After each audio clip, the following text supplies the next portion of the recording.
Good afternoon, everyone, and welcome to the studios of Grafton TV at 26 Providence Road. This is Meet the Candidate. I'm Bob DeToma. My guest today is running for school committee. He's a familiar face. His name is Craig Juelis. Welcome. Thanks. Thanks for having me back. No problem. Today's the special Eclipse edition because we've covered all the other events. Yeah. I'm going to give you a minute to address the viewers at home and introduce yourself because there's probably some people out there who might not know you. How far back do you want me to go? You know, it's we're only going to do 15 minutes. How's that? All right, so I'll skip. So that's your camera history. over there. My name is Craig Juelis. I live here in town with my wife, Amy. We have two children. One is a graduating senior. Our son, Ian, is about to end his freshman year at the high school. I grew up in New Jersey. I'm one of three boys. I started my professional career as a classroom teacher in New Jersey and then moving up here to Massachusetts. Really, for me, education was, a lot of it was passed down from my mom, who taught in public schools for 30 years in New Jersey. By the time I ended up going to college, my selection was for a college that could give me 4 years and a year of graduate school to get my master's in teaching, which was a full-year program. And that's what I wanted to do, really based on the experiences I had going all the way back to elementary school to middle school, or at that time it was still called junior high school, and through high school. For those teachers who helped me get to where I ended up being, you know, walking across that stage at my high school graduation and then at my college graduation. As a classroom teacher, I taught social studies in middle school. I served on a teaching team as a team leader. I've coached high school boys lacrosse. I've refereed high school boys lacrosse. I then transitioned into the main office, becoming an assistant principal in Blackstone Millville, then in North Attleboro, as a middle school principal, a high school principal, back to a middle school principal, and then ended my last 3 years in public education at Medway Middle School.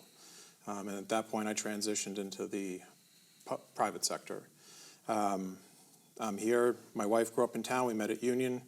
I did the math on the way over. We're 23 years married. Hopefully that's correct, and she doesn't see this and correct me, and 27 years together. Okay. So give us a thumbnail sketch why you're running for school committee. Well, as I've said in the past, it's going to sound like a broken record. For me, running for school committee is to bring what I've experienced in my professional life as a classroom teacher and a building administrator, really to push us a little bit forward in terms of my experiences working as a classroom teacher and as administrator with, you know, grade level PLCs, department level PLCs, in terms of ensuring that students had common experiences across a grade level with different teachers. And that's exposure to content, support, but also in terms of the expectations that we set for students. As a classroom teacher, all students can achieve high standards. They may take a little bit different path to get there, and our role as classroom teachers and as administrators is to support them. And as a school committee member is to provide that environment where students and staff have that ability to meet a student where they are, to get them where we want them to be. You know, I always thought of my goal was when a student entered in September, when they left in June, they were a little bit better in several different areas. For me, I listen to my own students come home, my two. I listen to other parents. I listen to other students. You know, I see things like SEL. I see things that, you know, as from my own professional experience, ways to do things where we can embed these different things into our daily life. So when you ask a student, well, they talked about this word from Mark Rebus's book on SEL. Okay, this is what we're talking about. Well, where does that follow up in a classroom? And they don't know. Because I really want to ensure that things aren't a one-off, that it's just left there, it dangles, and it kind of goes out into the environment or into the spring air. As I've watched and listened even to some of the previous people that you've talked to and things that they've put out, you know, things like school budget. I worked at that from the building level side up towards the superintendent side of it. And one district that I worked in, very similar to Grafton, not in terms of size, but in terms of very low per pupil expenditure year after year, level service funding year after year. And how as a staff we came together, and in some cases I, along with the other building administrators and district leaders, you know, we didn't get an override. So, all right, how do we get to a spot of moving forward so our students don't suffer? And the flip side of that is we had teachers, and I was in North Attleboro from 2009 to 2015, the middle school staff really started to, I don't want to say morale was, they were there for the students, they were grinding because they were almost running on vapors in terms of like how much, the frequent comment was, how much more can we do? And as a building leader, you want to provide your staff with as much as you can to get them where they need to be. School safety, school security, been there and done that. Going back to the SEL piece, if students don't feel connected to an individual in school, why would they ever reach out to a, so, my friend Bob's having kind of an off day. If I don't have that connection with a guidance counselor at the middle school or even, a real connection with anyone at the high school or, even down to the elementary schools, they're not going to reach out. And I think that's a key part of when you start talking about safety at school, having that connection where if something's going wrong, even if it's, you're normally, chit-chatty and all of a sudden you're very quiet and sullen, the teacher may pick up on it because they have that connection. The students may pick up on it, and more importantly, they have someone that they can talk to, that they connect with and feel safe saying, look, I think my friend Bob's having an off day, and that goes up and you have a clear process and procedure of what happens next. And that's day to day, every day within a school environment. When you talk about the physical safety of the building, we're coming up, I believe, on 10 years of Sandy Hook in December. Right after that happened, this is going to sound awful, but fortunately 2 weeks before that to the day, we had a fire in our building. So 2 weeks before Sandy Hook, we were already realizing our radios didn't work. I was sending runners. I felt like this was the Civil War, but we were able to evacuate roughly 1,100 kids, account for them all, with a high school of the same size across the street, get them back into the building once it was deemed safe, have them all dismissed at relatively the same time as they normally would, 20 or so buses, plus all the parent pickup. So a lot of that's due to all those, the prep, the planning, the process and procedure you have for school, the physical safety within a school. So I've been there and I've done that.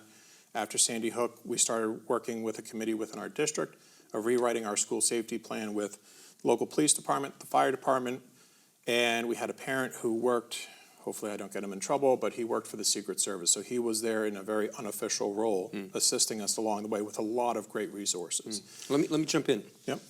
So, on top of your extensive educational background, here in Grafton, I'm assuming you've seen a lot of school committee meetings. Do you see things that give you hope for change, or do you see kind of the same old, same old? Well, I think the easy answer, you have the same people sitting on the committee, so it could be the same old, same old. As I've started to either watch the meeting, read back on the meeting minutes, starting to see specifically at the high school, one of my concerns was, all right, what are we doing for college and career, like prep? I went to a high school where junior year you met with your guidance counselor. And you walked out of that meeting and I was there with my mom and dad, and you had a manila folder which had your SAT scores, or what, if you were taking the SAT or the ACT, what your college majors were and colleges to start looking at. So as you went into your junior summer, you had a very clear idea of what you needed to start doing. So when senior year came, you were already going out and starting to fill out your applications. I was happy to start seeing, I think in the last 2 or 3 weeks, they're starting to use different parts of Naviance. They're starting to talk about career and college, not career planning, but future planning. My concern is when you talk to a freshman, and not to throw freshman boys under the bus, but they don't see the connection. They may not be getting it, or is it there consistently? That would be my concern. I think there is room for growth. I think, if you look at, say, students who are thinking of going to college, the way guidance counselors are divided at the high school, they take sections of the alphabet. So roughly, you don't have the full senior class. But if you took 100 school days, met with 3 students per day, you could have those conversations, whether it's college or whether it's going off into the workforce. I think those conversations could certainly happen. I think it just takes a little bit of planning and having, again, been in those shoes.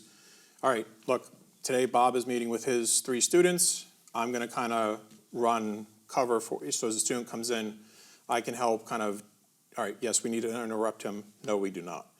And I think those are the avenues and those are the spots where I see that room for improvement.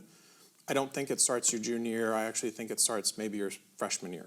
where, again, making that connection with someone in a new building, they know who you are, your guidance counselor is meeting with you on a regular basis, and having some conversations with you, not just, hey, welcome to the high school, how are you, how's it going, and your course selection, which, I mean, is about 10 minutes out of the school year. So I think, I think that's the kind of the light at the end of the tunnel. I think it's then having that push to get to that spot. Coming out of the middle school, again, picking on SEL a little bit, they did something, I think it was every day 2, but there was no follow-up. When my last couple of years in North Attleboro, when we did curriculum revision through backward design, my 2 assistant principals and I, we laid out the entire year in terms of professional development. So part of those days were connected to curriculum development in terms of we're taking this unit and working it all the way back. But at the same time, they were also looking at what social emotional competencies, activities they were already doing that they could embed into these lessons. And at this time, they're working on common expectations, common practices, assessments, and especially around the SEL competencies, common rubrics. So they weren't grading, but they were kind of assessing as you look at students working in a collaborative group, what are the different, are they showing all these different competencies? And the third part of that is we started to work in 21st century learning skills. Not necessarily technology-based because, well, we were our own IT department at that time, but really starting to work those different things in so students were getting it more so on a daily basis. It wasn't a one-off thing. The important part of that is teachers weren't overwhelmed at one PD day and trying to do all of this over the course of, say, 8 hours.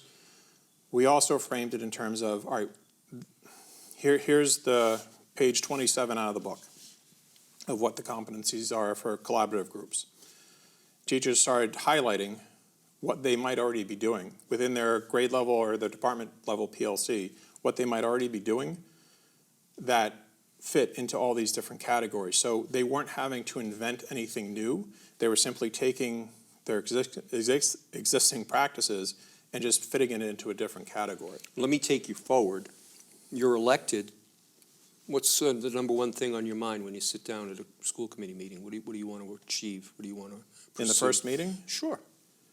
Or Well, the first year, I think whatever world you're more dominance comfortable is with. out, but I think setting the tone in terms of you have someone who can sit on a committee who, yes, they're in charge of policy, they're in charge of the budget, they're in charge of hiring the superintendent. But the policies that are being interacted, discussed, I've actually sat in their chairs, I've walked in their shoes, I've stood outside and directed traffic, I've done all those different pieces. And I think having that kind of support, no different than what we tried to do with our teachers, to give them that support, that little bit of a leeway to be like, all right, this is what I'm doing based on what I have in front of me and moving forward. I think that setting that kind of a tone, not just, this sounds great. It may sound great, but when you actually put it into practice in a classroom or in a school, it doesn't always work that way. And I think that's, part of perhaps maybe the reason I got out of education was that top-down approach became very, it was almost felt like it was clamping down to the point where you could not, so much as I'll say overlay. So you think of the difference between a circle and an oval, where you could oval in different places and kind of overlay different experiences. This was a circle, this was a circle. And that is where you start to see people kind of push back, kind of do it halfway, and that's not what we should be doing in our classrooms. What opportunities have you had to give back to the community recently? Giving back to the community, to be honest, for the first 22 years of living here, it's been very hard because I was doing my own school council meetings. I was doing my own parent meetings after school, fundraisers, all those different things. I mean, maybe I'm the anomaly here, but my day was leaving the house at 5, maybe getting back at 5. I've reached out since changing my professional experience or my professional role, and it's very hard to attend committee meetings that are scheduled at 2:30 based on the committee from the previous year setting the time for this coming, the coming year. So I think if you want to have the same voices, that's great, but I think that would be one thing to change in terms of your not ignoring, but you're only having it during this 2:30 to 4:30 window. Well, parents are working. And if they're not working, are they driving kids to practice? I'm fortunate I have one who can drive themselves to practice, but I have another one who can't, and I can't be out of work until 5 o'clock at the earliest. So I think you're almost limiting, like a restrictor plate on a car, who can participate on these different committees. And I think that should be something that's looked at in terms of really trying to bring in the rest of Grafton. Okay. I'm going to give you the last couple of minutes to address the people at home and ask for the vote, and that's your camera over there. Right over there. Make sure I look at the right one. Hi, my name is Craig Juelis. I'm a resident here in Grafton. I'm running for school committee again. I think that's enough agains. I'm running to bring my 22 years of professional experience inside the classroom and in the main office to help push our students forward to ensure that they are contributing members of society and they are lifelong learners. Please go to my Facebook page at craigjuelisforschoolcommittee.com at Facebook, and my email address is craigjuelisforschoolcommittee@gmail.com. Thank you so much. I hope for your vote on May 21st. Thank you for your time. Thank you, Bob. My guest in studio today has been Craig Juelis. He's running for school committee. You have been watching Meet the Candidate. On behalf of all the talented people here at Grafton TV, I'm Bob Detoma. Thank you for watching.